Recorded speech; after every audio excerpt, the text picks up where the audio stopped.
আজকে আমাদের পারপাস হচ্ছে গ্রুপ 18 পি ব্লক এলিমেন্টের সর্বশেষ গ্রুপ হচ্ছে গ্রুপ 18। বুঝতে পারছিস এই গ্রুপ 18 এর কেমিস্ট্রি খুব বেশি হবে না, কারণ গ্রুপ 18 এ যে এলিমেন্ট গুলো রিসাইড করে তারা কারা? তারা হচ্ছে ইনার এলিমেন্ট, তারা হচ্ছে নিষ্ক্রিয় মৌল, অর্থাৎ তাদের নামের মধ্যে একটা টার্ম মেনশন করা আছে ইনঅ্যাক্টিভ। কি ইনঅ্যাক্টিভ? এবং আমরা জানি যে এই নিষ্ক্রিয় মৌলগুলোর উপর বেস করে টোটাল কেমিস্ট্রিটাকে কি করেছে? টোটাল কেমিস্ট্রির বিভিন্ন যে লস, বিভিন্ন যে কেমিক্যাল রিঅ্যাকশন তার উৎপত্তি হয়েছে। সো 1962 সালের আগে অবধি আমাদের কোনো ধারণা ছিল না যে নিষ্ক্রিয় মৌলগুলো রিঅ্যাকশন করতে পারে। তো ততদিন অবধি এদের নাম কি ছিল? নিষ্ক্রিয় মৌল বা ইনার্ট এলিমেন্ট। এবং তারা কারা? তারা ছিল helium, neon, argon, krypton, xenon, radon. তোরা জানিস যে রেডনটা হচ্ছে তেজস্ক্রিয় মৌল, রেডিওঅ্যাক্টিভ এলিমেন্ট।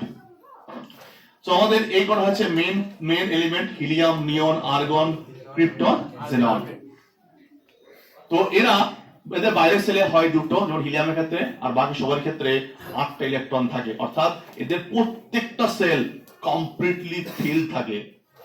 যেহেতু এদের প্রত্যেকটা সেল কমপ্লিটলি ফিল থাকে, তো এদের রিঅ্যাক্টিভিটিটাও কি হবে? ওই জন্য রিঅ্যাক্টিভিটি এরা শো করতে পারে না, কারণ এটা কি একদম আইডিয়াল মলিকুল বলতে পারিস সব থেকে। এই জন্য এরা কারোর সাথে যুক্ত হয় না, এরা ইন্ডিপেন্ডেন্ট এলিমেন্ট, একদম ইন্ডিপেন্ডেন্ট এলিমেন্ট। এই নয় যে দুটো হাইড্রোজেন যেমন পরস্পর যুক্ত হয়ে কোভ্যালেন্ট বন্ড তৈরি করে দিল, এখানে দুটো হিলিয়াম, দুটো নিয়ন, দুটো আর্গন, দুটো ক্রিপ্টন, নেভার। কারণ কারোর কোনো ডিমান্ড নেই, এরা ইন্ডিপেন্ডেন্টলি স্টেবল, এরা ইন্ডিপেন্ডেন্ট, এরা এই জন্য ইনার্ট। এবং এখানে এদের যে আমরা প্রথমেই যেটা চেক করব, দেখ এদের প্রাকৃতিক সোর্স। হিলিয়াম কে বাদ দিয়ে নিয়ন, আর্গন, ক্রিপ্টন, জেনন এইগুলো যেগুলো দেখছিস এটা তো তেজস্ক্রিয় এলিমেন্ট থেকে আসবে। তো এই নিয়ন, আর্গন, ক্রিপ্টন, জেনন আমাদের এয়ারে যেমন অক্সিজেন থাকে, সেই এয়ারকে যদি আমরা কালেক্ট করি, সেটাকে যদি আমরা পরিশোধিত করি, তার মধ্যে কি থাকে? এটা তো গ্যাস, কারণ এরা তো নিজেদের মধ্যে যুক্ত হতে পারে না, এটা তো সিঙ্গেল থাকে, এদের মাস খুব কম, ওয়েট কম, এর কি থাকবে? গ্যাসের সঙ্গে থাকবে। তো এদেরকে যদি আমরা প্রাকৃতিক এয়ার নিই, সেটা যদি আমরা আইসোলেট করি, সেখান থেকে আমরা যদি পাতন করি, তাহলে কি পেতে পারি? এই নিয়ন, আর্গন, ক্রিপ্টন, জেনন এইগুলোকে আমরা পেতে পারি। দেখ, আর এমনি যে প্রাকৃতিক গ্যাস হিলিয়াম, দেখ ওটার বাণিজ্যিক যে উৎস সেটা আমরা জানি যে হিলিয়ামকেও আমরা বিভিন্ন যে বাণিজ্যিক উৎস দেওয়া আছে, হাইড্রোকার্বন, বিভিন্ন যে হাইড্রোকার্বন আছে সেখানেও হিলিয়াম থাকে। সো এগুলো জাস্ট একটা ইনফরমেশন, অত এর কিছু নেই এখানে। তো এর পরে যে পার্ট আমরা দেখব সেটা হচ্ছে এদের electronic configuration. Same to same, যেটা আগে দেখে এসেছি 15, 16, 17, এখানেও সেম। শুধু হিলিয়ামটা আমরা কি জানি? 1s2। বাকিগুলো সব আমরা জানি NH2, NP6। তাহলে এখানে কি হবে? হিলিয়াম 2s2, 2p6, নিয়ন 3s2, 3p6, আর্গন 3d, আমরা জানি 3 থেকে 4 আসলে d এর addition, 3d10, 4s2, 4p6, krypton 4d10, 5s2, 5p6। তারপরে xenon 4f14, 6d, sorry 5d, 5d10, 6s2, 6p6। এর প্রত্যেকটা বাইরের সেল না completely field, s or p। এইজন্য এরা ইনার্ট অবস্থায় থাকে। তো এদের হচ্ছে কমন ইলেকট্রনিক কনফিগারেশনস। তো এবার দেখ এদের আমরা যেটা দেখবো সেটা হচ্ছে ভৌত ধর্ম। ভৌত ধর্মে প্রথমে যেটা আসে যে অ্যাটমিক রেডিয়াই। তো বোঝাই বুঝতে পারছি এই উপর থেকে এদের কি প্রত্যেকের সেল ইনক্রিজ করছে, এটা কমন ফ্যাক্ট। তো সেল ইনক্রিজ করলে কি হবে? এদের অ্যাটমিক সাইজ কি হবে? বড় হবে। তো পারমাণবিক ব্যাসার্ধ কি হবে? এদের উপর থেকে নিচে কি হবে? এদের বৃদ্ধি পাবে। তারপরে দেখ আর একটা কথা বলি, এরা কখনোই হাইড্রোজেনের মতো দ্বি পরমাণু অবস্থায় এক্সিস্ট করবে? কখনোই নয়, কারণ এদের কোনো ইলেকট্রন ট্রান্সফারিং হবে না, কোনো ইলেকট্রন শেয়ারিং হবে না, কারণ এদের কি বাইরের সেলটা কমপ্লিটলি ফিল্ড। তাহলে এরা কি সিঙ্গেল অবস্থায় থাকে, এক পরমাণু অবস্থায় থাকে, অর্থাৎ এদের বন্ড অর্ডার জিরো, এদের মধ্যে কোনো বন্ধন নেই। ঠিক আছে, সো এরপরে আয়নাইন এনথ্যালপি, তাহলে বল আয়োনাইন এনথ্যালপি বা আয়নাইজ এনার্জি এটা হবে হাই, মানে আয়নাইজ এনার্জি মানে তার বাইরের সেল থেকে একটা ইলেকট্রনকে রিমুভ করতে হবে, really really really really difficult, কারণ এর বাইরের সেলটা একদম স্টেবল অবস্থায় আছে, কমপ্লিটলি ফিল্ড আছে, সুতরাং এদের বাইরের সেল থেকে ইলেকট্রন বার করা রিয়েলি রিয়েলি টাফ। তাহলে সমস্ত এলিমেন্টের মধ্যে আয়নাইজ এনার্জি কাদের হাই হবে? যারা ইনার এলিমেন্ট, যারা নিষ্ক্রিয় মৌল, তাদের আয়নাইজ এনার্জি সবথেকে হাই হবে। আবার এর পরে আরেকটা same to same term electron gain enthalpy বা ইলেকট্রন অ্যাফিনিটি, এরা অন্যের কাছ থেকে ইলেকট্রন গ্রহণ করতে চাইবে? তাহলে এদের ইলেকট্রন গেইন এনথ্যালপি আর ইলেকট্রন অ্যাফিনিটি সব মিনিমাম, মানে করতেই চাইবে না। তাহলে আয়নাইজ এনার্জি যেমন হাই হবে, ইলেকট্রন গেইন এনথ্যালপি সব থেকে লো হবে, অর্থাৎ ইলেকট্রন গ্রহণ করার ইচ্ছা নেই বললেই চলে এদের। ক্লিয়ার? এগুলো তো কমন ফ্যাক্ট। এরপরের যে টার্ম এটা আমরা ভালো করে পড়বো, সেটা হচ্ছে boiling point and melting point. তো শিখেছিলাম বাকি গ্রুপগুলোর মতো যে মেল্টিং পয়েন্ট বয়লিং পয়েন্ট যখন আমরা ডিসকাস করি তখন দুটো ফ্যাক্টর শিখেছিলাম, একটা হাইড্রোজেন বন্ডিং, একটা ভ্যান। এখানে কোন রকমের কোনো হাইড্রোজেন বন্ডিং এর কোনো চান্সই নেই, there is no electronic element fluorine oxygen nitrogen আর কিছু নেই এখানে। সো এখানে একটাই ফোর্স আমরা অ্যাপ্লাই করতে পারি, সেটা হচ্ছে van der Waals force. So কি অ্যাপ্লাই করতে পারি? ভ্যান ডার ওয়ালস ফোর্স, আর van der Waals force proportional to the size. তাহলে আমাদের মেল্টিং পয়েন্ট বা বয়লিং পয়েন্ট যে কেসটা, সেটা কি যে van der Waals force proportional to size. Size যত বৃদ্ধি পাবে ভ্যান ডার ওয়ালস ফোর্স তত বৃদ্ধি পাবে, অর্থাৎ সব থেকে জেনন যে একদম বসে আছে, রেডিয়নটা যেহেতু রিলেটিভ এলিমেন্ট, ওর কেস আলাদা। সো জেনন যেহেতু সাইজটা সব থেকে বড়, সুতরাং এর কি হবে? ভ্যান ডার ওয়ালস ফোর্সের মানটা হাই হবে। ভ্যান ডার ফোর্সের মান হাই মানে এদের মধ্যে একটা জেনন মলিকুলের সঙ্গে আর একটা জেনন মলিকুলের মধ্যে কিছুটা হলেও মিনিমাম একটা অ্যাট্রাকশন ফোর্স কাজ করে, কিন্তু বাকি মলিকুল তো ইনার তাদের মধ্যে। তাহলে বুঝতে পারছি যতগুলো এলিমেন্ট আছে, helium, neon, argon, krypton, xenon, জেননের যেহেতু সাইজটা অনেকটা বড়, নিউক্লিয়াস থেকে বাইরের সেলের ডিসটেন্সটাও অনেকটা বেশি, তাহলে বাকি এলিমেন্টের তুলনায় জেনন কোথাও না কোথাও কি একটু হলেও কি আছে, তার বাইরের সেলটা লুজলি বাউন্ডেড আছে, কোনো না কোনো মোমেন্টে কি সে একটু কি নষ্ট হতে পারে ইলেকট্রনের, কিন্তু বাকি এলিমেন্টগুলো কি তারা প্যাকড আপ আছে পুরো, তাদেরকে ডিস্টার্ব করা ডিফিকাল্ট। তাহলে জেননের ক্ষেত্রে এই জন্য যে নিষ্ক্রিয় এলিমেন্ট যে জেনন, সেটা আমরা দেখতে পাবো। তাহলে সবচেয়ে সাইজ বড় জেননের, ভ্যান ডার ফোর্স সবথেকে বেশি। তাহলে যদি কোন রকমের কোন পূর্ণাঙ্গ গণনার কথা বলিস, কার সবথেকে বেশি দেখাবে? জেননের। তো উপর থেকে নিচে বলতে পারি মেল্টিং পয়েন্ট বা বয়লিং পয়েন্ট উপর থেকে নিচে কি হবে? বৃদ্ধি পাবে। তাহলে খুব ইম্পর্টেন্ট ফ্যাক্টর যে উপর থেকে নিচে মেল্টিং পয়েন্ট বা বয়লিং পয়েন্ট বৃদ্ধি পাবে সব থেকে মনে রাখবে। এবার এখানে আরেকটা কথা বলে রাখি, জেননের ক্ষেত্রে যেহেতু সাইজটা খুবই বড়, তাহলে বুঝতে পারছিস যদি একটু রিঅ্যাকশনের কোনো চান্স থাকে তাহলে কে?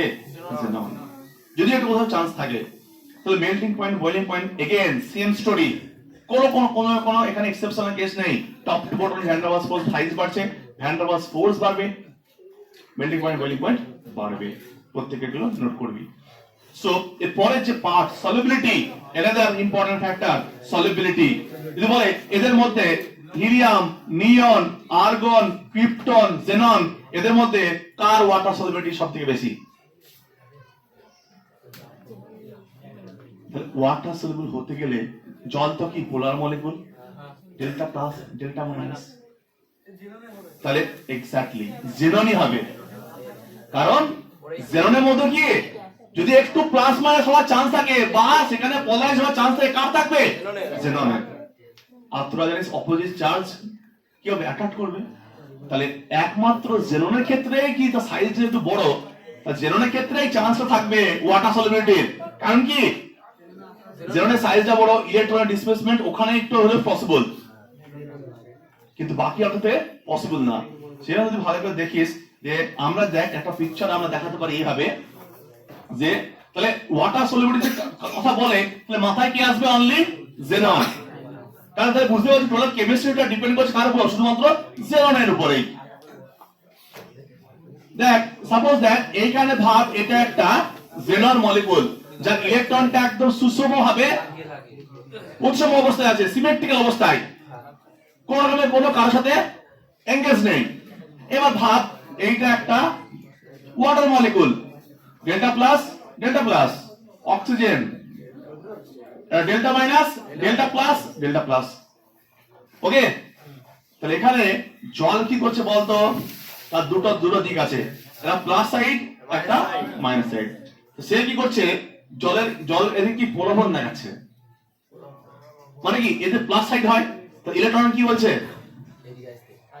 বাইরের সাইডে ইলেকট্রন কি বলছে তাকে প্রলোভন দেখাচ্ছে না তারপরে কি বলতো হালকা হলেও কি হবে ওইদিকে যাওয়ার চেষ্টা করবে ওইদিকে যাওয়ার চেষ্টা করবে মানে কি ও পোলারাইজড হয়ে যাচ্ছে ও ধর একটা স্টিল দাঁড়িয়েছিল কিন্তু কেউ তাকে অ্যাট্রাক্ট করছে মানে কি তার ডিস্টর্টেড হয়ে যাবে তখন কি বলতো আস্তে আস্তে কি এদিকে যাওয়ার চেষ্টা করবে কি বলবে না সাপোজ ধর এটা তাহলে এরকম যদি এবার আসলে কি হবে বলতো শেপটা ফেদার্স ল এর মতো কি হবে শেপটা ডিস্টর্টেড হয়ে যাবে ডিস্টর্টেড হয়ে ধর এটা আমি ডেল্টা মাইনাস দেখালাম এটা ডেল্টা প্লাস তাহলে কি হবে এই দিকের হাইড্রোজেনের সাথে এর কি হবে লিংক আপ হয়ে যাবে আর এই দিকের অক্সিজেনের সাথে এদের লিংক আপ হয়ে যাবে তা দুটো সাইড থেকে ওর কি প্রলোভন দেখাচ্ছে তা শেপটা তখন সিমেট্রিক্যাল থাকবে না তখন আনসিমেট্রিক্যাল হয়ে যাবে অর্থাৎ কিছুটা হলেও একটা পরিবর্তন হবে কেন পরিবর্তন হচ্ছে কারণ সাইজটা একটু বড় বলে ইলেকট্রনের যে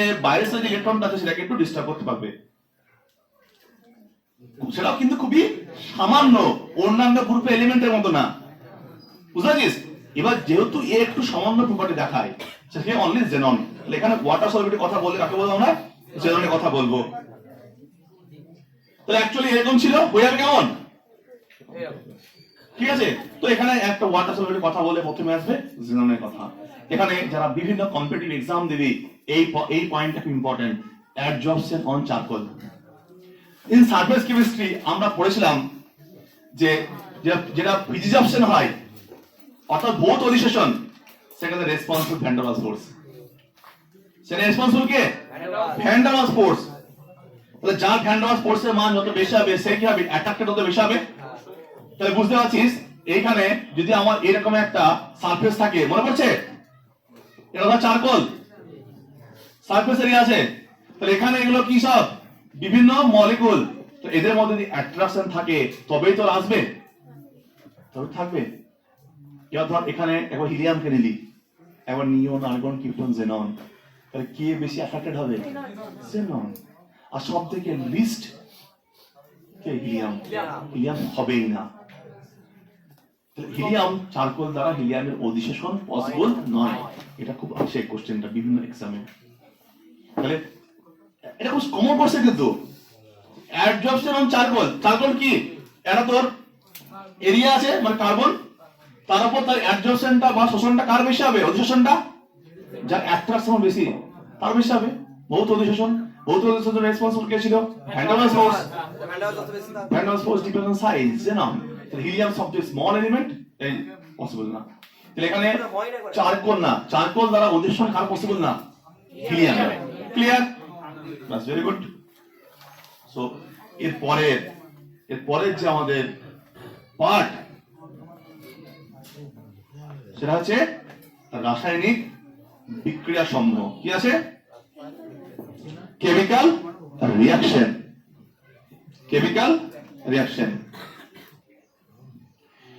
এখানে আমরা দেখব যে 1900 আগে প্রথমে শুরুর আগে বললাম যে 1962 সালে আগে অবধি আমাদের কোনো আইডিয়া ছিল না কোন সম্পর্কে এই নিষ্ক্রিয় এলিমেন্টাল রিঅ্যাকশন সম্পর্কে সো 1962 পরে নেল বার্টলেট বলে একজন সায়েন্টিস্ট ভালো করে শুনুন বার্টলেট বলে একজন সায়েন্টিস্ট সে একটা এক্সপেরিমেন্ট করছিল যে এক্সপেরিমেন্টটা এরকম ছিল এরকম একটা কম্পাউন্ড ছিল PTF6 PTFC এটা হচ্ছে একটা কোঅর্ডিনেশন কমপ্লেক্স, আমরা পরেই পড়বো। প্ল্যাটিনাম হেক্সাফ্লোরাইড প্লাস অক্সিজেন, এরকম একটা রিঅ্যাকশন স্টাডি করছিল। এই রিঅ্যাকশন স্টাডি করতে গিয়ে একটা জিনিস লক্ষ্য করলে, ভালো করে শুনবি, দেখ অক্সিজেন হচ্ছে মোস্ট ইলেকট্রোনেগেটিভ এলিমেন্ট, সহজে ইলেকট্রন ছাড়তে যায় না। তাহলে অক্সিজেনের কাছ থেকে ইলেকট্রন নিতে গেলে কি হবে, হাই অ্যামাউন্ট অফ এনার্জি সেখানে দরকার। কারণ ওটা কি, ওর ইলেকট্রোনেগেটিভ সব ইলেকট্রন লাভার, ইলেকট্রন লাভিং স্পেসিস, তার কাছ থেকে ইলেকট্রন বার করাটা রিয়েলি রিয়েলি টাফ। তাহলে কে বার করতে পারে, ওর থেকে যে পাওয়ার বেশি। দেখ এখানে আমি একটা কম্পাউন্ড নিয়েছি, ফ্লুরোনিয়াম কম্পাউন্ড হেক্সাফ্লোরাইড। তাহলে বুঝতে পারছি যে এর পাওয়ার এর থেকে অনেক বেশি। এটা হচ্ছে তীব্র জারক দ্রব্য, তীব্র অক্সিডাইজিং এজেন্ট, তীব্র জারক দ্রব্য।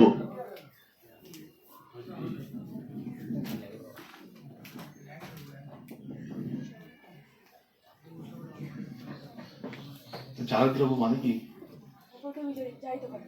যে উপরকে জারিত করে আর নিজে উপরকে জারিত করা মানে কি, ইলেকট্রন খেয়ে নেবে, ইলেকট্রন কেড়ে নেবে। এর জারক দ্রব্য পাওয়ার, এর অক্সিজেন পাওয়ার যদি বেশি হয়, এ কি করে, এখান থেকে ইলেকট্রন নিয়ে নেবে, নিয়ে এইরকম একটা কমপ্লেক্স তৈরি করে। খুব ভালো করে এই কমপ্লেক্সটা নোট করবি, আসে এমসিকিউ। পিটিএফ একটা ইলেকট্রন নেই, কি হবে, PTF6 মাইনাস, কি হবে, ইলেকট্রন নিয়ে মাইনাস, আর অপশন কি হবে, প্লাস। তাহলে এটা হবে O2 প্লাস PTF6 মাইনাস। তো এরকম দেখ একটা ক্যাটায়নিক এবং অ্যানায়নিক একটা কমপ্লেক্স, মানে একটা আয়নিক কম্পাউন্ডের মতো কম্পাউন্ড তৈরি করবে। তাহলে দেখ এই যে কম্পাউন্ডটা, এই কম্পাউন্ডে কিন্তু টোটাল কেমিস্ট্রিকে চেঞ্জ করে দেবে। কি করে, প্রথমত হচ্ছে এইখানে যে কমপ্লেক্সটা তৈরি হলো, সেই কমপ্লেক্সটা যখন স্টাডি করে দেখছে যে oxygen is a more electronegative element, যেখানে ইলেকট্রন বার করা খুব টাফ। তো একটা অক্সিজেন থেকে ইলেকট্রন বার করতে গেলে যে আয়োনাইজেশন এনার্জি লাগবে, ইলেকট্রন বার করার প্রসেসটার নাম কি, আয়োনাইজেশন এনথালপি। তাহলে এইখানে ইলেকট্রন বার করতে যে আয়োনাইজেশন এনথালপি লাগে, ওর মাথায় তোমার একটা ক্লিক করে গেল যে helium, neon, argon, ketone, xenon. তো জেননের যে মানে যে আয়োনাইজেশন এনার্জি যে টেবিল, সেই টেবিলটাও ভালো করে লক্ষ্য করলো। তখন দেখলো যে জেনন থেকে একটা ইলেকট্রনকে বার করতে যতটা পরিমাণ শক্তি লাগে, একদম অ্যারাউন্ড অক্সিজেন থেকেও একটা ইলেকট্রনকে বার করতে একই রকম শক্তি লাগে। ভালো ভাব, অক্সিজেনকে পজিটিভ করতে পারছি, যে শক্তিটা লাগছে জেননকে পজিটিভ করতেও একই রকম শক্তি লাগে। এই টেবিলটা বা ইনফরমেশনটাও ফাইন্ড আউট করলো। তো তা কি করবে, তাহলে অক্সিজেন যদি করতে পারে, হোয়াই নট জেনন? তখন সেম এক্সপেরিমেন্ট, তখন কি হলো, সেম এক্সপেরিমেন্ট কার সাথে করবে, জেননের সাথে, এন্ড এন্ড আপ কি হবে, সেম রেজাল্ট। কি, xenon as a plus. Xenon plus মানে কি হলো, ওখান থেকে ইলেকট্রন বেরিয়ে গেল। ইলেকট্রন যে বেরিয়ে গেল, কেমিক্যাল রিঅ্যাকশন স্টার্ট। ইলেকট্রন যে বেরিয়ে গেল, কি হবে, কেমিক্যাল রিঅ্যাকশন স্টার্ট। তাহলে বার্টলেট এই কম্পাউন্ড ভালো করে মাথায় রাখবি, যে এই কম্পাউন্ডটা এর বেস, এই কম্পাউন্ডটার জন্যই যে আমরা যে ইনার্ট এলিমেন্টাল কেমিস্ট্রিটা জানতে পারলাম। ক্লিয়ার? সুতরাং এই কমপ্লেক্সটা ভীষণ ভীষণ ইম্পর্টেন্ট, যে PTF6 এর সঙ্গে এটা হচ্ছে এমসিকিউ তে আসার একটা প্রবল চান্স থাকে। তাহলে দেখ, তো নিশ্চয়ই তাহলে যেহেতু অক্সিজেন থেকে আমরা ইলেকট্রন ফাইন্ড আউট করতে পারছি, বার করতে পারছি, তাহলে নিশ্চয়ই হোয়াই নট জেনন? যেন সেম এক্সপেরিমেন্ট কন্টিনিউ করা হলো জেননের সাথে, and end up with same result, xenon plus PTF6 minus,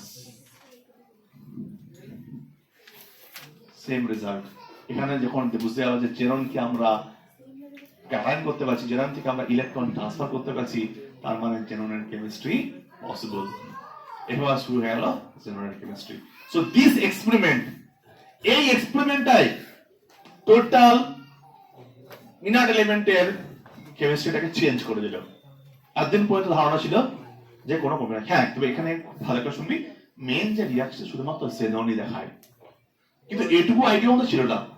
তো এখানে বুঝতে পারছিস, তো এখান থেকে খুব কমন ব্যাপার, তো নিশ্চয়ই বোঝা উচিত। তাহলে জেননের সাথে গোটা পিরিয়ডিক টেবিলের কারা কারা বিক্রিয়া করতে পারে, যারা মোস্ট ইলেকট্রোনেগেটিভ এলিমেন্ট, যাদের প্রচন্ড পাওয়ার ইলেকট্রন বার করার, মেইনলি দুজন, ক্লোরিন এন্ড অক্সিজেন। এদেরই একটু চান্স আছে, এরাই ট্রাই করতে পারে। তাহলে বুঝতে পারছিস, বাকি যত এলিমেন্ট সব কি অফ হয়ে গেল। তাহলে কেমিস্ট্রিটা শুধুমাত্র কার? ক্লোরিন আর তো এই জন্য পড়তে কম হবে। আগে কি পড়তাম আমরা? আগে পড়ছি হাইড্রোজেনের সঙ্গে বিক্রিয়া, হ্যালোজেনের সাথে বিক্রিয়া, অক্সিজেনের সাথে বিক্রিয়া। এখানে অনলি আমরা দেখব মেইনলি হ্যালোজেনের বিক্রিয়া, মানে অনলি ফ্লোরিন। হ্যালোজেন বলতে অনলি ফ্লোরিন। ওই জন্য দেখি আমরা ক্যাপশনও দিয়েছি ফ্লোরাইডস। ক্লোরাইডস বলেনি, ব্রোমাইড বলেনি, আয়োডাইডস বলেনি। তাহলে আমাদের অনলি রিঅ্যাকশন কি করবে? ফ্লোরাইডস। ক্লিয়ার? এখানে জেনন 3 ধরনের ফ্লোরাইড ফর্ম করে। এখানে জেনন 3 ধরনের ফ্লোরাইড ফর্ম করে। দেখ, একটা হচ্ছে জেনন 3 ধরনের ফ্লোরাইডের মধ্যে একটা হবে HCF2, একটা হচ্ছে HCF4, আর একটা হচ্ছে HCF6। এই 3 ধরনের হ্যালাইড কিন্তু ফ্লোরাইড কিন্তু জেনন সাধারণত ফর্ম করে থাকে।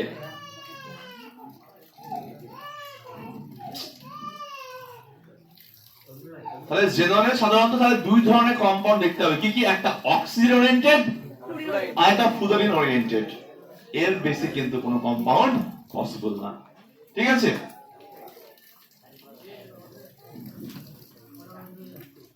ক্রিপ্টনের খুব দু একটা কম্পাউন্ড পাওয়া যায়, ক্রিপ্টনের বা রেডনের ক্লোরাইডের কম্পাউন্ড, কিন্তু তারা প্রচন্ড আনস্টেবল।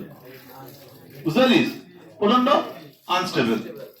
তো আমরা 3 ধরনের ফ্লোরাইডের কথা পেলাম, HCF2, HCF4, HCF6। এবার এদের যে ক্যালস্টাকি প্রপার্টিজ গুলো, কয়েকটা প্রপার্টি আছে, ভালো করে এগুলো মনে রাখবি, মানে নোট করবি এগুলো। প্রথম প্রপার্টিজ হচ্ছে জেনন ফ্লোরাইডের কি, এরা কি হবে একটু আগে কি দেখে বলতো? PTF6। ভালো শোন, PTF কি? তীব্র জাল দ্রব্য। তাহলে এরা থাকা মানে কি হবে? তীব্র জারক দ্রব্য। খুব স্বাভাবিক। ফ্লোরিন এসছে মানে কি? এরা সবাই কি হবে? তীব্র। নোট কর। তাহলে এরা হচ্ছে অত্যন্ত শক্তিশালী জাল। তাদের ফার্স্ট প্রপার্টি হচ্ছে এরা শক্তিশালী জারক দ্রব্য। শক্তিশালী জারক দ্রব্য কারা? এই 3টে ফ্লোরাইড। কারণ ফ্লোরিন ভরপুর ফ্লোরিন আছে, 2, 4, 6টা। তাহলে বুঝতে পারছিস, তাহলে এদের রিঅ্যাকশন তো বাড়বে, সক্রিয়তা বৃদ্ধি হবে না? কার সবথেকে বেশি? HCF6। সক্রিয়তা কার বেশি? দেখেন নাম্বার অফ ফ্লোরিন সবথেকে হাই, তার রিঅ্যাক্টিভিটি কি হবে? সবথেকে হাই। এ ভালো করে শোন, একটু আগে বললাম জারক দ্রব্য মানে কি? অনেক কাছ থেকে ইলেকট্রন কেটে নেবে, স্বাভাবিক। তাহলে দেখ এর স্টোরেজ, এর তীব্র জাল দ্রব্য কি করতে পারে? দেখ, যদি এখানে HCl কে দিয়ে this, HCl H plus Cl minus, Cl minus কি করতে বলতো? Cl2 -1 থেকে 0। যাক, ওরা কি জানিতে করে দিল। আবার হাইড্রোজেন কে তার একটা কি এটা করে দিল, আবার I মাইনাস কে কি করবে? I2 করে দিতে পারবে। তাহলে কি জাল ওটা করে দিল। আবার সিরিয়াম প্লাস কে সিরিয়াম 3 প্লাস কে সিরিয়াম 4 প্লাস 3 চলে যাবে। যেরকম এরা তীব্র জারক দ্রব্য হিসেবে কাজ করে। দুটো রিঅ্যাকশন আমরা এখানে দেখব, সেটা হচ্ছে একটা কার সাথে? একটা হবে তোর ফ্লোরিনের সাথে করবি, আর একটা আয়োডিনের সাথে দেখা, একটা বিক্রিয়া দেখাই আমরা তীব্র জারক দ্রব্যে।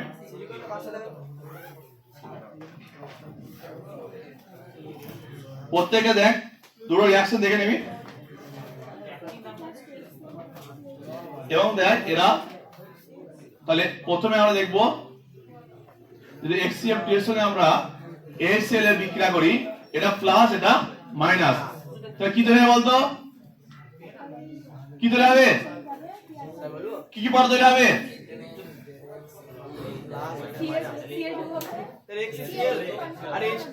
এটা জারক দ্রব্য, তাহলে HCl মাইনাস কি করবে? Cl2 করে দেবে। আর আর কি তৈরি হবে?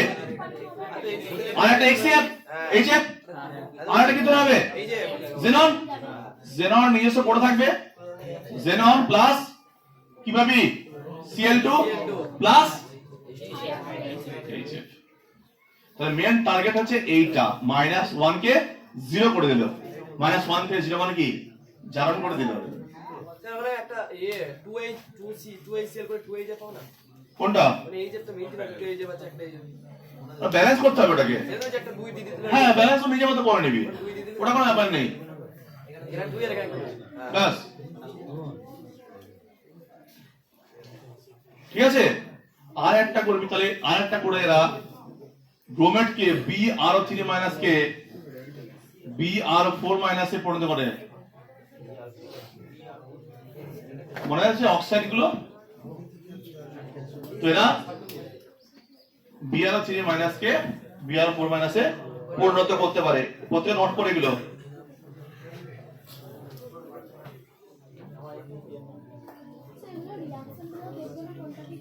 না শুধুমাত্র এইটা কি কি পরিবর্তন হচ্ছে এইটা বেশি ইম্পর্টেন্ট এমসিকিউ তে জিজ্ঞেস করবে তো এরা কি তাহলে এদের একটা নেচার কি নোট হলো যে এরা তীব্র জারক এদের আর একটা কোয়ালিটি শোন ভালো করে এরা হচ্ছে যেমন PCl5 মানে আছে ক্লোরিনেটিং রিএজেন্ট মানে PCl5 হিট করলে Cl2 বেরিয়ে যায় অর্থাৎ এরা ক্লোরিন দান করে এরাও কি এদের কাছে এক্সেস ক্লোরিন আছে এরাও কি ফ্লুরিনেটিং রিএজেন্ট অর্থাৎ এরা ফ্লুরিন ট্রান্সফার করবে কিভাবে বুঝেছিস ধর সাপোজ একটা কম্পাউন্ড SF4 এর সাথে যদি আমরা জেননের ফ্লুরাইড গুলো রিঅ্যাকশন করি তাহলে SF4 SF কি হতে পারে SF6 হতে পারে চারটা থেকে ছটা চলে যেতে পারে তাহলে এখানে কি হলো জেনারেল কম্পাউন্ড গুলো তার ফ্লুরাইডকে ট্রান্সফার করতে আগে SF4 তাহলে ফার্স্ট পয়েন্ট কি লিখলাম এরা তীব্র জারকধর্মী সেকেন্ড পয়েন্ট কি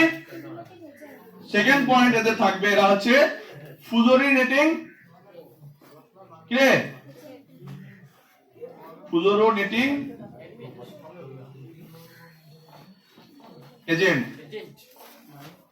এর সেকেন্ড পয়েন্ট যেরকম লিখবি SF4 কি বললাম SF4 এর এখানে কত প্লাস 4 আছে তো SF4 এর ম্যাক্সিমাম ক্যাপাসিটি কত 6 তাহলে এর কোঅর্ডিনেশন নাম্বার 4 থেকে 6 করতে পারে তাহলে SF4 এর সাথে যদি আমরা কার বিক্রিয়া করব দেখ এখানে দেওয়া আছে HCl4 এটা বিক্রিয়া দেওয়া আছে যদি দেয়া করি আমরা তাহলে কি দেওয়া আছে তাহলে কি দেওয়া আছে কি প্রোডাক্ট কি হবে একবার SF6 তাহলে এখানে SF4 থেকে কি হলো এখানে আমার SF6 হয়ে গেছে তাহলে এখানে পুরোটা আগে করা ছিল দুটো এই সরি চারটে হলো কটা ছটা তাহলে এখানে পুরোটা কি হয়ে যায় ট্রান্সফার হয়ে গেছে পুরোটা কি হয়ে গেছে ট্রান্সফার হয়ে গেছে এবার ট্রান্সফার হয়ে গিয়ে এখানে কি তুই ব্যালেন্স করে দিবি দি কি পড়ে থাকবে জেনন পড়ে থাকবে তো জেনন তার পুরোপুরি ইলেকট্রনটা কি করবে ট্রান্সফার করে দেবে ঠিক আছে এটা ব্যালেন্স করলে করবি সো যদি ব্যালেন্স করে দুই দিয়ে এ করলে মনে হয়ে যাবে এদের দুই জিনিস এটা দুই হয়ে যাবে এটাও দুই করতে হবে নাকি না ঠিক আছে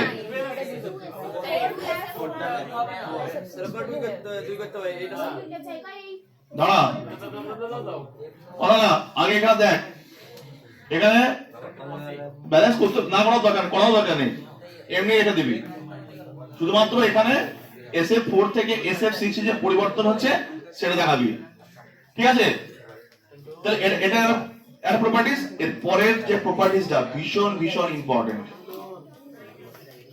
প্রথম প্রপার্টি ছিল তীব্র জারকধর্মী তারপরটা যে ফ্লুরিনেটিং এজেন্ট তারপর একটা আরেকটা একই ধরনের জিনিস ক্যাপশন দেওয়া আছে xenon fluoride cation xenon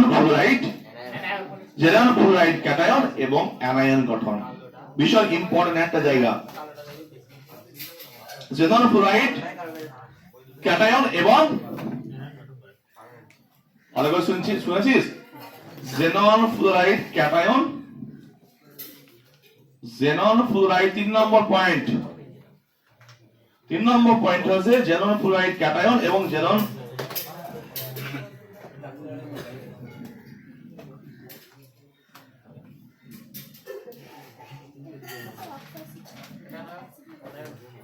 cation ও অ্যানায়ন গঠন আচ্ছা বলতো জেনন ফ্লোরাইড ক্যাটায়ন এবং জেনন ফ্লোরাইড অ্যানায়ন। তো জেনন ফ্লোরাইড ক্যাটায়ন কখন হবে? যখন ওখান থেকে ফ্লুরিন ট্রান্সফার হবে। আর অ্যানায়ন কখন হবে? যখন ফ্লুরিন গ্রহণ করবে। এবার টার্গেট কি ভালো করে বুঝলাম, ক্যাপশনের মধ্যে সবকিছু বলা আছে, general fluoride cation, general fluoride anion. তাহলে জেনারেল ফ্লুরাইড যদি ফ্লুরাইড থেকে যদি একটা ফ্লুরাইড চলে যায় ক্যাটায়ন হয়ে যাবে, আর যদি একটা ফ্লুরাইড অ্যাড হয়, হ্যাঁ এবার তাহলে বুঝতে হবে তাহলে জেনারেল ফ্লুরাইডের সঙ্গে কাদের বিক্রিয়া করব। দেখ এবার একটা সিম্পল উদাহরণ করে দিই আমি। জেনারেল ফ্লুরাইডের সঙ্গে যদি আমরা কোনো নন মেটালের ফ্লুরাইড নিই, নন মেটালের ফ্লুরাইড PF5 SbF5, ভালো শোন, যারা নন মেটালের ফ্লুরাইড তারা তো নেগেটিভলি, তারা কি পছন্দ করে? তারা নেগেটিভ চার্জ পছন্দ করে, তো তারা কি ফ্লুরাইড গ্রহণ করতে চাইবে।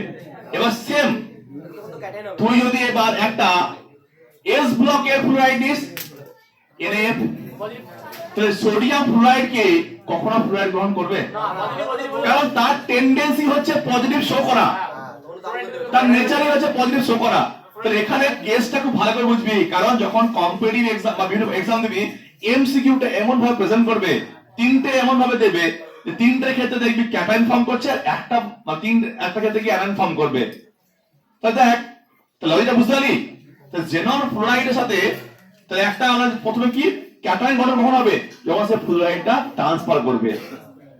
আর অ্যানায়ন গঠন করবে যখন সে ফ্লোরাইড গ্রহণ করবে। কথা বোঝা গেল? দেখ প্রথমে একটা एग्जांपल দেয়া আছে HCF2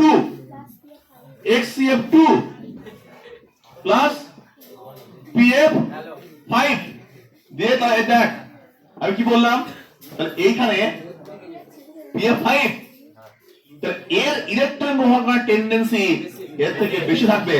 তাহলে এখানে যদি একটা ফ্লোরাইড ট্রান্সফার হয় তাহলে এটা কি বলতে পারি ক্যাটায়ন, আর এটা কি হবে PF6 মাইনাস। মনে আছে ফসফরাস ভ্যাকেন্ডি আছে 3D, এর কোঅর্ডিনেশন নাম্বারকে বৃদ্ধি করতে পারে। গ্রুপ 15 এ বলেছিলাম PF5 থেকে বল PF6 কর, তাহলে এটা কোঅর্ডিনেশন নাম্বার 6 হয়ে যায়। ঠিক আছে, তাহলে এটা কি হলো fluoride cation, fluoride anion.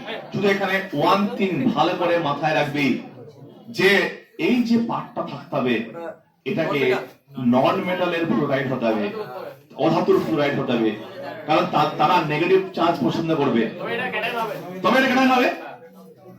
Clear?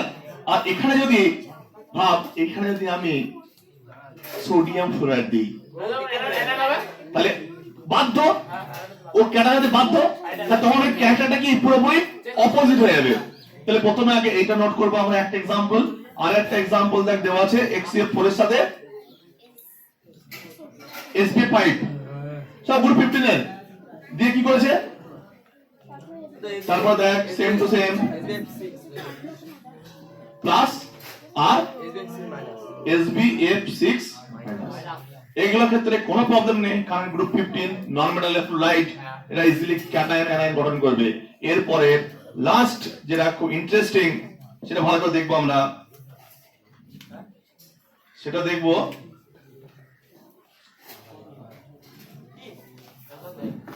তাহলে এগুলো সব কি এই পার্সেন্টটা হলো জেনারেল ফ্লুরাইড ক্যাটায়ন, এটাও ক্যাটায়ন এটাও ক্যাটায়ন হলো।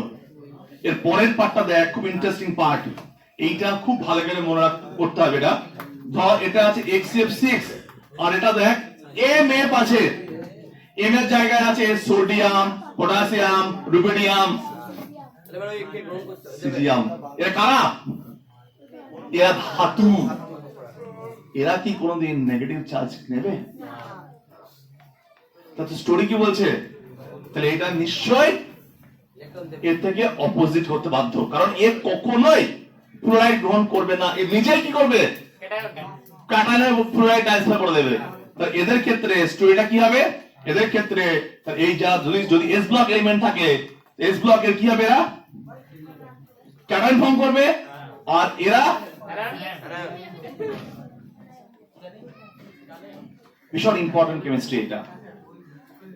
এই যে কটা কেমিক্যাল রিঅ্যাকশন পড়লাম তার মধ্যে এটা সবথেকে ইম্পর্টেন্ট। যদি একটাও রিঅ্যাকশন আসে এখান থেকে, যদি একটাও রিঅ্যাকশন আসে হয় জেনারেল ফ্লোরাইড ক্যাটায়ন, আর যদি এমসিকিউ আসে কি বলতো, তিনটে কি দেবে, এই তিনটে কি দেবে, ক্যাটায়ন দেবে, ক্যাটায়ন ফর্ম দেবে, আর একটা অ্যানাইন দেবে। দিয়ে বলো কোনটা ট্রু, মানে অ্যানাইন ফর্ম করবে কোনটা নিচে, যেটা এস ব্লকে ফ্লোরাইড থাকবে। এবার শোন ভালো করে, আমি যেটা বলতে চাইছি, তাহলে জেনন ফ্লোরাইড ক্যাটায়ন গঠন হলো, আর জেনন ফ্লোরাইড অ্যানায়ন। এক্সামে তোকে সবগুলো বলে দেবে, শুধু প্রোডাক্টটা লিখতে হবে। কিরকম, আগের জায়গাটা বলে দিল HCF2 প্লাস PF5। তো দেখে এলি PF5 টা কি নন মেটাল, তাহলে ও ফ্লোরাইড কে নিয়ে নেবে, ও ক্যাটায়ন কেন নিয়ে আলো, ব্যাস এই একটা বিক্রিয়া লিখতে দেবে। যেটা দেবে সেটা দেখতে হবে, অ্যানায়ন না ক্যাটায়ন, এক্স্যাক্টলি মেটাল না নন মেটাল। তো এবার তোকে কি বলতো, তোকে কিছু মাথায় রাখতে হবে না, তোকে এক্সামে দেওয়া থাকবে, তোকে শুধু লজিকটা মাথায় রাখতে হবে যে ফ্লোরাইডটা জেনন নেবে না জেনন ফ্লোরাইডটা ছেড়ে দেবে। তো এখানে যতগুলো আমরা কেমিক্যাল রিঅ্যাকশন করলাম তার মধ্যে সবথেকে মোস্ট ইম্পর্টেন্ট পার্ট হচ্ছে এটা। ওকে, সো এর পরের যে পরের পার্টটা হচ্ছে দেখ আর্দ্র বিশ্লেষণ। অলরেডি জানি আমরা, জল দিয়ে এই যে ফ্লুইড গুলো আছে HCF2, HCF4, HCF6, এগুলোকে জল দিলে এদের কি হবে, জল দিলে কি হয়, এরা হাইড্রোলাইসিস হবে। হাইড্রোলাইসিস মানে ফ্লুইড গুলো আউট হবে, ফ্লুইডের জায়গায় কি আসবে, অক্সিজেন আসবে, ফ্লুইডের জায়গায় অক্সিজেন আসবে। এবার আমরা তিনটা আমাদের ফ্লুইড আছে, HCF2, HCF4, HCF6। এবার আমি একটা एग्जांपल নেব, আগে শোন ভালো করে, খুব ভালো করে শুনবি। HCF6 ওটা সর্বোচ্চ, ওটা সর্বোচ্চ। তাহলে আমাদের নেক্সট যে পার্ট সেটা হচ্ছে হাইড্রোলিসিস বা আর্দ্র বিশ্লেষণ। তাহলে এতক্ষণ যত আমরা পড়লাম তার মধ্যে একটা পড়বো, দুটো রিঅ্যাকশন কেমিক্যাল ভালো করে পড়বো, একটা হচ্ছে জেনারেল ফ্লোরাইড ক্যাটায়ন, তিনটে রিঅ্যাকশন, একটা হচ্ছে ফার্স্ট যে বিক্রিয়াটা বার্টলেটের O2 প্লাস PgF6, ওটা একটা কোশ্চেনের জায়গা, general fluoride cation, general fluoride ক্যাটায়নের জায়গা, আর এই পার্টটা হাইড্রোলিসিসের পার্টটা HCF6 বলবে একবার সম্পূর্ণ হাইড্রো বিশ্লেষণ, আর একবার বলবে অসম্পূর্ণ। অসম্পূর্ণ মানে দেখ ফ্লোরিন কণা 6টা, তাহলে এদের অনেকগুলো স্টেপ হবে। দেখ এদের জল দিয়ে আমি স্টেপ ওয়াইজ করে প্রথমে সিঙ্গেল জল দিলাম। প্রথমে আমি কি শিখেছি, জলটা অক্সিজেন, প্রোটিনের যে অক্সিজেন, তো আমি কি শিখেছি যে H প্লাস OH মাইনাস এর হাইড্রোজেন করবি, তাহলে এখান থেকে হ্যাঁ, তাহলে এখান থেকে আমাদের কি টার্গেট দেখ, তাহলে এখান থেকে প্রত্যেককে ভালো করে শোন, 6টা ফ্লোরিন আছে, কি আছে 6টা ফ্লোরিন। তো এটা যাওয়ার আগে আমি এই একটা জিনিস আগে শিখিয়ে দিই, আর যাক SiCl4 জলে ফেলে কি হবে, Cl যাবে একটা OH আসবে, ভালো শোন, Cl যাবে একটা করে OH আসবে। এবং আমি কি বলেছিলাম যে কোন একটা মলিকুলে একের বেশি OH থাকা মানেই আনস্টেবল, সেটা জল হয়ে বেরিয়ে যাবে। তাহলে দুটো যদি জল হয়ে বেরিয়ে যায়, দুটো মিলে এক সরি, তাহলে একটা দেখ ডাবল বন্ড অক্সিজেন হয়ে যাবে, একটা বেসিক্যালি জল দিয়ে আর্দ্র বিশ্লেষণ করা মানে দুটো দেখ ক্লোরিন চলে গেল, আর দুটো ক্লোরিন চলে যাওয়া মানে দেখ একটা ডাবল বন্ড কি অক্সিজেন আছে। আরে ভাব, আমি এই দুটো এখন দেখাইনি, আগে বলছেন এটা, তা দুটো অক্সিজেন ভ্যালেন্স কত 2, আর OH গুলো ভ্যালেন্স কত 1 করে, তাহলে বলতে পারি ফ্লোরিনের ভ্যালেন্স কত 1, অক্সিজেনের ভ্যালেন্স কত 2। তাহলে একটা অক্সিজেন ঢুকলে কটা ফ্লোরিন বেরোবে, এটা হচ্ছে প্রথম স্টেপ। তাহলে একটা অক্সিজেনকে ভিতরে ঢুকিয়ে দিলাম, দুটো ফ্লোরিন আউট। তাহলে এই আমি প্রোডাক্টটা লিখছি, প্রোডাক্টটা এটা এখানে লিখছি প্লাস 2HF, কারো সমস্যা আছে না, ঠিক সেম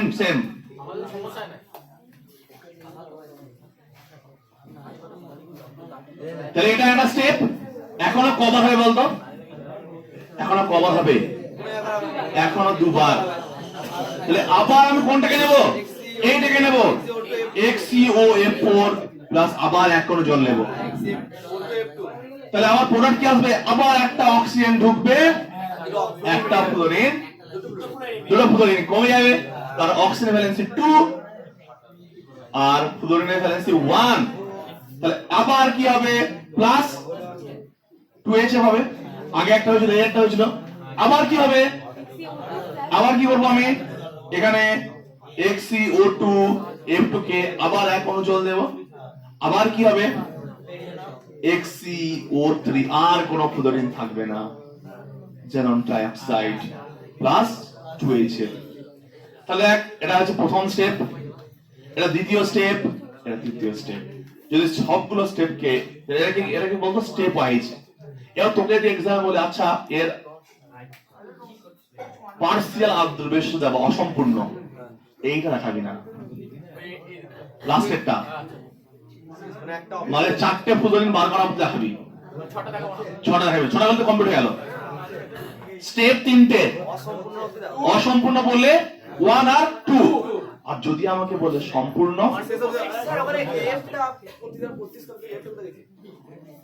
এর হাইড্রোজেন দুটো, এর দুটো ফ্লোরিন 2HF, এর দুটো হাইড্রোজেন, আবার এর দুটো হাইড্রোজেন, এর দুটো ফ্লোরিন 2HF, এর দুটো ফ্লোরিন, এর দুটো হাইড্রোজেন 2HF। ঠিক আছে? এগুলো কি স্টেপ ওয়াইজ। যদি আমাকে অসম্পূর্ণ বলে তাহলে স্টেপ ওয়াইজ করতে হবে, আর যদি সম্পূর্ণ বলে একটা স্টেপ করব অনলি। XF6 প্লাস কোন জল লাগলো? 3 অণু, কারণ 6টা ফ্লোরিন আছে। তাহলে 6টা ফ্লোরিন বেরিয়ে যাবে, কত অক্সিজেন আসবে? কারণ অক্সিজেন ভ্যালেন্সি 2। তাহলে xenon ট্রাইঅক্সাইড প্লাস 6HF। এটা হচ্ছে সম্পূর্ণ আন্তঃবিশ্লেষণ। কোনো ডিফিকাল্ট আছে কিছু? কিছু নেই। Yes. তাহলে আমরা 3টে কম্পাউন্ড পেলাম। যদি পার্সেল করি, একটা XeOF4, XeO2F2 আর একটা XeO3। এইরকম 3টে আমরা আদ্র বিশ্লেষণের কম্পাউন্ড পেয়েছি। ঠিক আছে? আচ্ছা, অসম্পূর্ণ বিশ্লেষণে 2H2 দেবো, তাই তো? দুটো স্টেপ দেখাবি। হ্যাঁ, সম্পূর্ণ বলে এটা। হ্যাঁ,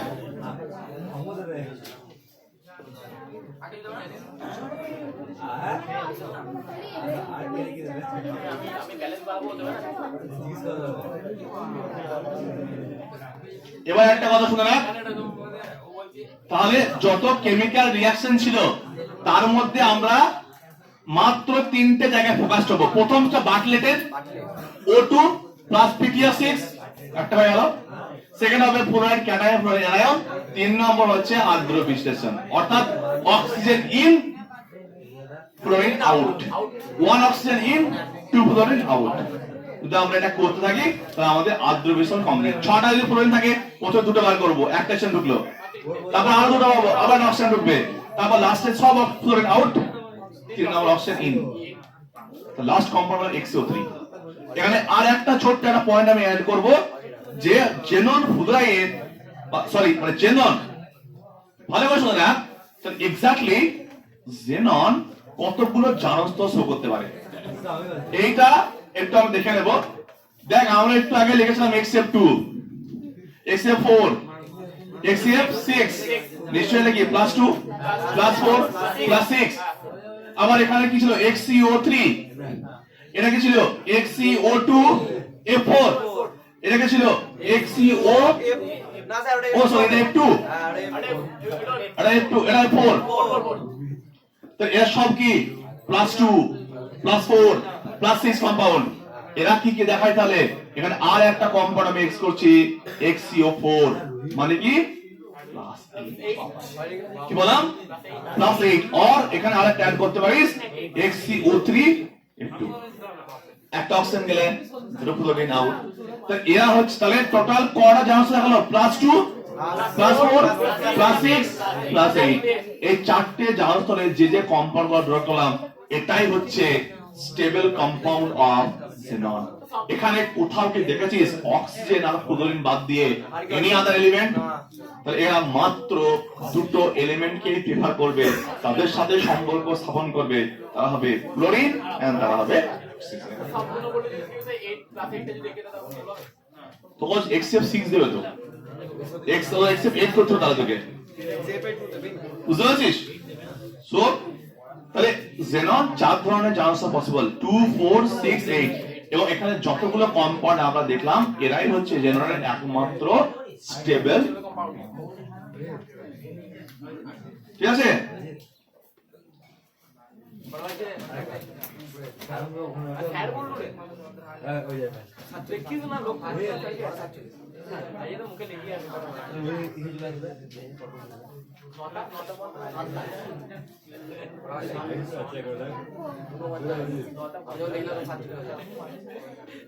আরেকটা পয়েন্ট অ্যাড করতে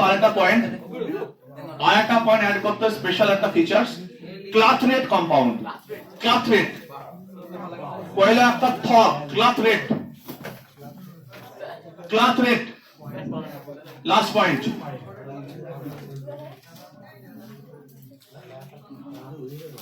ক্লাথরেট যৌগ। ক্লাথরেট কয়লা থেকে একটা ক্লাথরেট যৌগ। এটা দেখ কি জিনিস, ক্লাথরেট বা কেজ কম্পাউন্ড, বা এটাকে বলা হয় কেজ। কেজ মানে কি বলতো? খাঁচা, কথা নয়।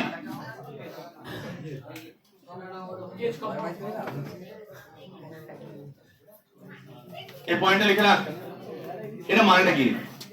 খাঁচা মানে কি অনেক গ্যাপ থাকে খাঁচার মধ্যে, তো এরকম অনেক মলিকুল থাকে। এই তোরা ক্রিস্টাল পড়েছিস, ক্রিস্টাল অনেক গ্যাপ থাকে, তো সেই গ্যাপের মধ্যে অনেক ক্যানাইন বসতে পারে, অনেক ক্যানাইন বসতে পারে কিনা? তো ওই রকম অনেক ক্রিস্টাল আছে, মানে জৈব অজৈব যৌগের অনেক কেলাস আছে, যে কেলাসের যে গ্যাপ টিডি ও অক্টাইডে বিভিন্ন রকম গ্যাপ থাকে, সেই গ্যাপের মধ্যে কখনো কখনো এই ইনার যে এলিমেন্ট গুলো হিলিয়াম নিয়ন এরা অনেক সময় ভাগ থেকে যায়, বিভিন্ন কম্পাউন্ডে থাকে। তো ওই জন্য ওই যে কম্পাউন্ডটা, ওই কম্পাউন্ডকে কি বলা হয়? ক্লাথরেট কম্পাউন্ড বা কেজ কম্পাউন্ড। অর্থাৎ খাঁচার মধ্যে বিভিন্ন যে গ্যাপ থাকে, সেই গ্যাপে বিভিন্ন নিষ্ক্রিয় এলিমেন্ট থাকে, এই যৌগগুলোকে বলা হয় ক্লাথরেট কম্পাউন্ড বা কেজ। এরা মেইনলি কারা থাকে দেখ, argon krypton xenon. Argon krypton xenon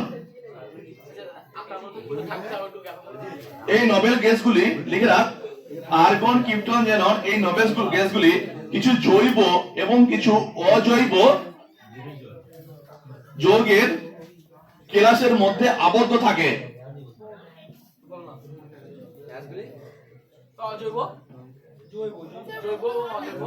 কি বল? জৈব এবং অজৈব যৌগের কেলাসের মধ্যে আবদ্ধ থাকে।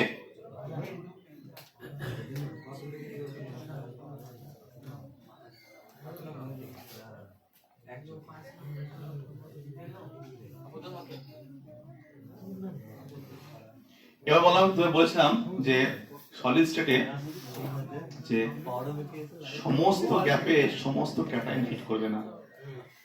মনে আছে ওখানে কি ছিল? রেশিও ছিল r plus by r minus, radius ছিল, রেডিয়াসের রেশিও। তার মানে ওই যে ক্লাথরেট যে কম্পাউন্ড বললাম, জৈব অজৈব, তাদের যে গ্যাপ গুলো, সেই গ্যাপের যে সাইজ, সেই সাইজের সাথে একমাত্র ফিট করে আর্গন ক্রিপ্টন আর জেনন। হিলিয়াম আর নিয়ন এরা আকারটা ওদের থেকে অনেক ছোট বলে ওরা ক্লাথরেট কম্পাউন্ডটা ওদের মতো গঠন করতে পারে না। তাহলে মেইনলি 3 নিষ্ক্রিয় এলিমেন্ট আর্গন, ক্রিপ্টন, জেনন, যারা ওই যে তোর বিভিন্ন ক্লাস থাকে, ক্লাসে যে বিভিন্ন গ্যাপ থাকে, সেই গ্যাপের মধ্যে তারা রিসাইড করে। এই ধরনের যৌগকে বলা হয় ক্লাথরেট কম্পাউন্ড। কি বলা বুঝতে পেরেছিস? নোট করেছিস? আর একটা লিখে নিবি, লেখ আরেকটা পয়েন্ট, জল বা ভারী জল বা D2O, জল বা D2O, H2O বা D2O।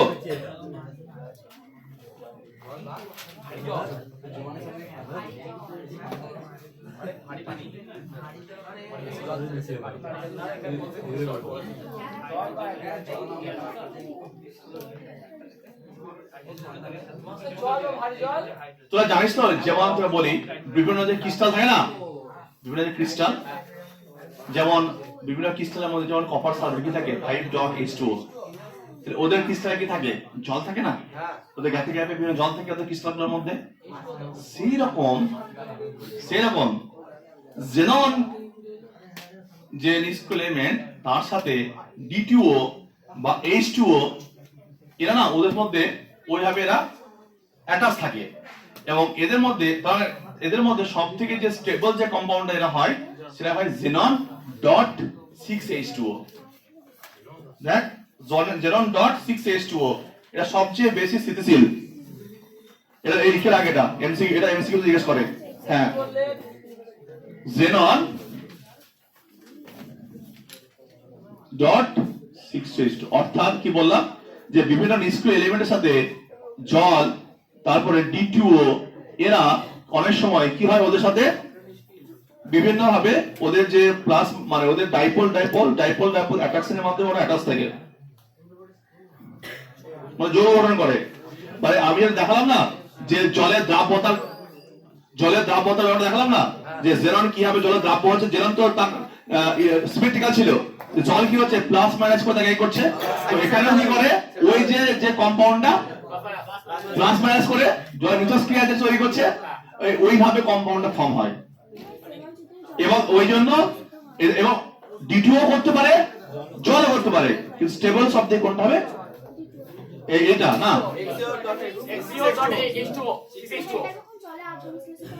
এক্স্যাক্টলি এটা, ঠিক আছে।